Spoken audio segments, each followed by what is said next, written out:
Hello, everybody. Okay, so it's Saturday night. No plans, so you're getting this video. Well done. Right. Okay, so this video, I'm going over how to solve linear equations. Right. So the key difference is when we're remembering here the difference between an equation and and simplifying an expression. People always seem to mix the two up. An equation is when we have a equal sign. Yeah. So equation is a term or an expression is equal to some value. When we have an expression, we can find an unknown value of the variable. This is referred to as solving. And my example here is 3x plus 2 is equal to 20. So this would be an example of an equation. And I see this equal sign here, and I know I'm gonna have a answer at the end of this, as opposed to a simplified expression. So when we're solving linear equations, so to solve a linear equation, we want to find a value for the unknown variable that makes the equation true. To do this, we perform the same inverse operations on both sides of the equation so that the equation remains balanced. So what's that mean is if I'm dividing one side by 2, I have to divide the other side by 2. If I'm taking away 5 from one side, I'm taking away 5 from the other side. Right? It's like a scales, you know? It's like I'm equal now, but if I take away 5 kilogram weight here, I'm like, uh-oh, not balanced anymore. But if I take away 5 kilogram weight here on my left hand side, whoop, balance again. Right? We can verify that the solution slash roots is true by substituting the value we have found for the unknown variable into the original equation to show that both sides are equal. And then finally, the two most important inverse operations that we use in this chapter are plus and minus and multiply and divide. So the opposite of addition is subtraction, and the opposite of multiplication is division. That's all you need to know for this section anyway. So I'm going to go over some examples now. So here's two easy examples here. My rule of thumb is, right? My rule of thumb is letters to the left, numbers to the right. Yeah. So I want to get all my variables to the left hand side and I want to get all my numbers to the right hand side. Now, sometimes it's easier to keep my variables on the right hand side, but just for the purpose of this, letters to the left, numbers to the right, right? So, solve the following equations for y. So I have 2 plus 3 is equal to 11. So I want to solve an equation. So I want to get this y variable, on its own, right? And how do I do that? Well, first I need to see what I'm doing to my y variable here on the left hand side. So I have 2 times y plus 3. So what I see happening here is I'm timesing the y by 2 and then I'm adding 3 to it. So I need to now undo this operation. So what I first need to do is get rid of this plus 3. Right, and how do I do that? Well, I have 2y plus 3, so equals to 11. I want to get rid of that plus 3. I want to make it 0. Right? So I want to get rid of it. So I'm just going to minus 3. Fair enough. I'm just going to minus 3. But now we have a problem. My equation now is unbalanced because I subtracted 3 from the left-hand side. Right? And I've done nothing to the right-hand side. So what do? So now I have to subtract 3 from the right-hand side as well. So I have 2y. Whoop. So subtract 3 from the right-hand side as well. And now I'm going to simplify my left-hand side and my right-hand side. So 3 minus 3, that's going to go to 0. They're going to cancel out. And then 2y is equal to 11 minus 3, which is equal to 8. So now I have the expression 2y is equal to 8. Yeah. So remember, so note 2y. Yeah. That's equal to 2 times y. Yeah, I'm multiplying this y by 2. So I need to now undo this. I need to invert this operation. So as we recall, the inverse of multiplication is division. So I need to divide now my left-hand side by 2 to get y on its own. But again, we have a problem. My equation is unbalanced, so I have to do that to the right-hand side as well. I have to divide both sides by 2, right? So I'm dividing by whatever the coefficient of my variable is at this final step. Sorry, I'm so sick. Right. So 2y divided by 2 is equal to y. 8 divided by 4 is equal to 4. Therefore, I have y is equal to 4. Right? This seems to check out. Alright, this seems to check out. This seems to be okay. Right. But how do I know for sure? How will I know for sure? That's when we're going to sub my answer back into the equation. Right? So I'm going to sub my answer here. So let me just take this y equals 4. I'm just going to plonk it up here now for the time being. Make it a little bit smaller. Y equals 4. I want to check my answer. So now I'm going to take this y equals 4 and sub it into my initial equation. So I'm going to have 2 times 4 plus 3 is equal to 11. Right? 2 times 4 is 8. Bringing it to plus 3 is 11. 11 is equal to 11. Therefore, it's true. It's true, and therefore y equals 4 is my answer. That's the great thing about solving equations. You can always check your answer and you know you're right. So you can leave your exam like, yeah, got that full marks. Hey. Here's another example now. Pause the video now. Pause the video now if you want to try it for yourself. I'm going to give you 10 more seconds.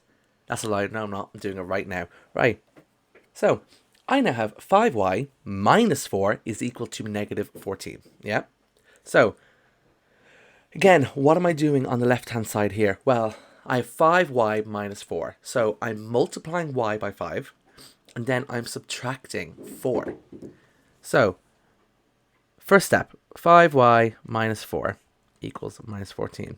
I need to get rid of this negative 4. Yeah? So, as I said, the opposite of addition is subtraction. So therefore, the opposite of subtraction is addition. So I'm going to add 4 to both sides because I want now these terms to go to 0. Basically, cancel each other out. So minus 4 plus 4, that's going to go to 0. Oh, happy days, right? Then I have 5y is equal to minus 14 plus 4. Minus 14 plus 4, well, that's equal to negative 10. Yeah, minus 10. And now, I have 5y is equal to minus 10. So I'm going to divide both sides by the coefficient of y, in this case, which is 5. If I had a negative value in front of the y, I'm dividing by the negative value, but in this case, it's positive. So 5y divided by 5 is equal to y. Minus 10 divided by 5 is negative 2, right? So remember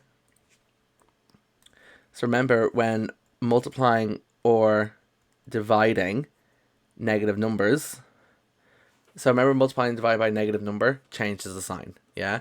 So remember, dividing two negative numbers give me a positive, and dividing a positive number by a negative number is a negative, right?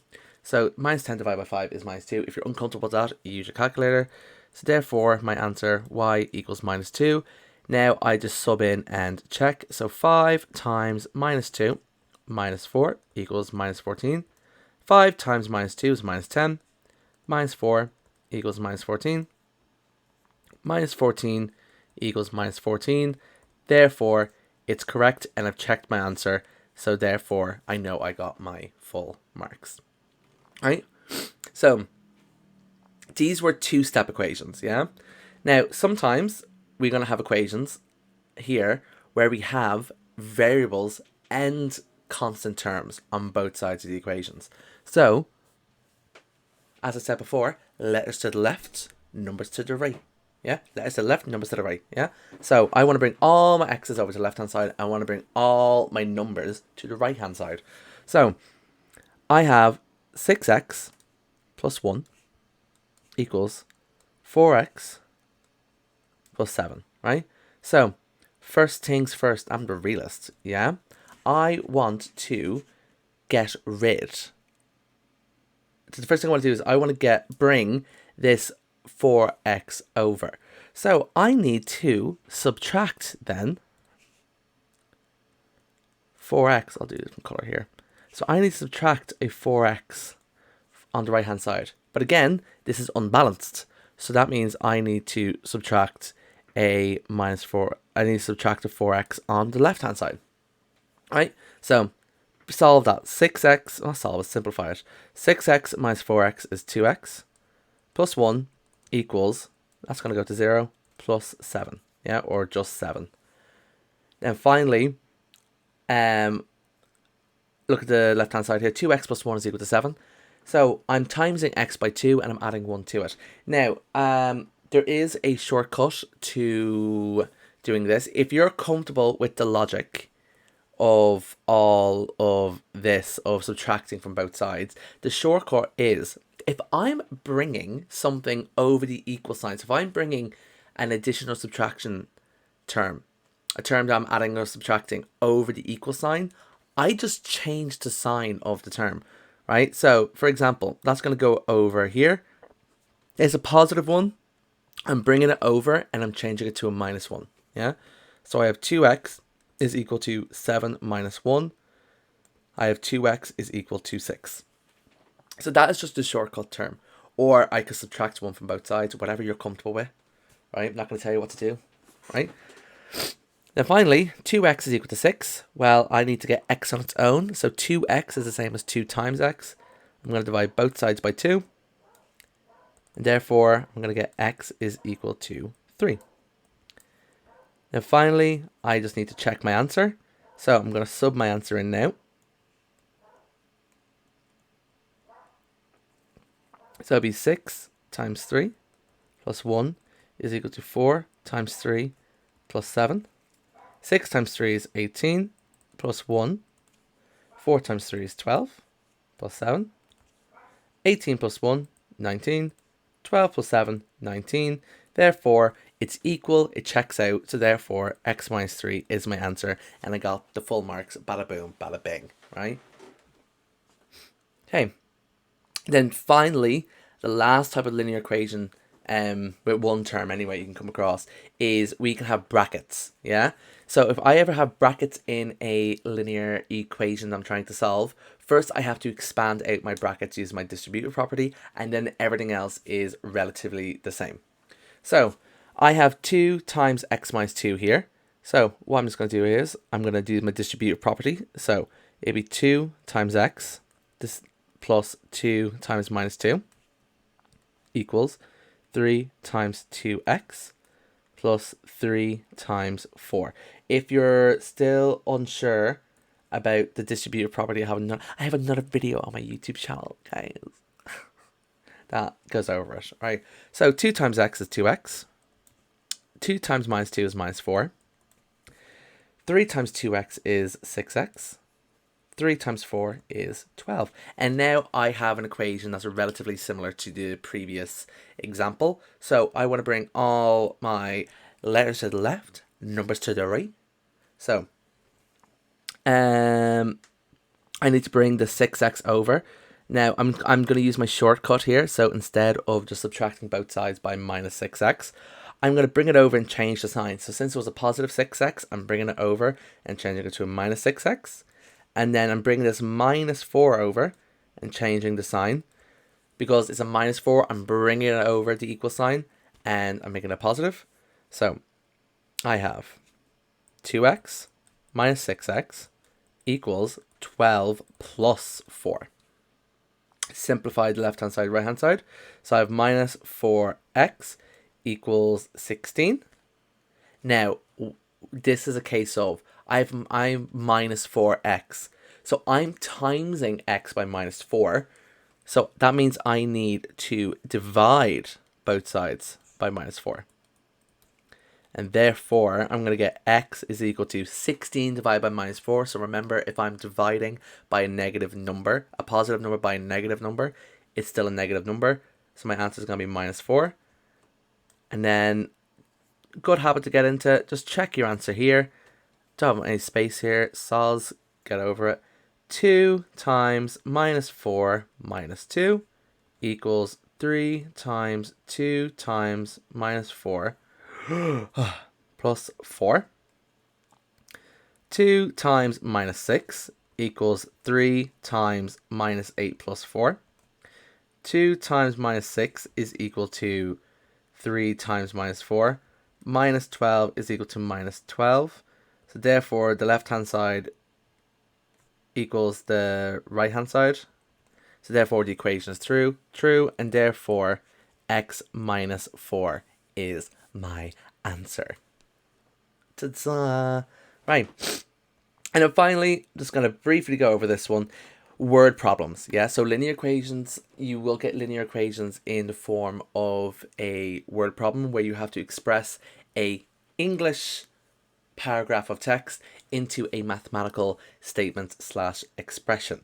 So, just to bring your attention here, it's important to know what words you're looking for when we are dealing with a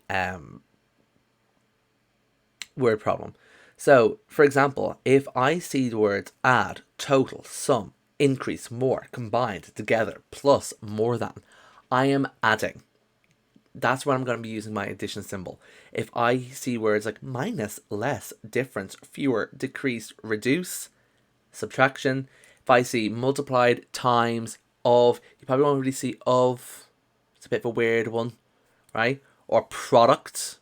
If you see product, that means multiplied. So the product of 2 and 3 is equal to 6, you know. And then finally, if you see words like divide, quotient, per, out of, ratio, percent, or rate, we are dividing. So let's decide for this one now. So let x be a number. Good, sorted, right. The number is doubled, right? Okay, so I'm doubling this number. So doubled means I'm timesing by 2. So I'm doubling it. So it's going to be 2x here. And then 7 is added. Fab. Okay, and then 7 is added. So I'm adding a 7, right? Write an expression in terms of x for the resulting number, right? Okay, that's part A. So write an expression in terms of x for the resulting number. Well, it's going to be 2x plus 7 because I'm timesing this number by 2 and I'm adding 7. Bada boom, bada bing. Right, next part. When the number is doubled and 7 is then added, the result is 29. Write an equation to show this information. So when a number is doubled and 7 is added, so that's part A, the result is 29. So the result is, that's going to be equals, yeah? So now I have 2x plus 7. The result is, or it's equal to, 29. So that's my equation. I just developed my own equation there. And then finally part C, use this equation to find this number. So now I'm just solving for x. I'm solving for the number we started with. So again, I want to get rid of the 7. So I'm going to bring the 7 over. It's a positive 7. It's going to become a minus 7. So I have 2x equals 29 minus 7. 2x is equal to 22. I have now, divide both sides by 2. X is equal to 11. Right? And then I'm just going to check my answer. To double check. 2 times 11 plus 7 is equal to 29. 2 times 11 is 22. Plus 7 equals 29. 29 equals 29. Left hand side equals the right hand side. Therefore, x is equal to 11 and I'm getting my full marks. Right. Oh my god, this video is 19 minutes long. You're not going to watch all this. Anyway. Hopefully this is some help to you. Maybe. Anyway. Right. Catch you on the flip side, my dudes. Bye.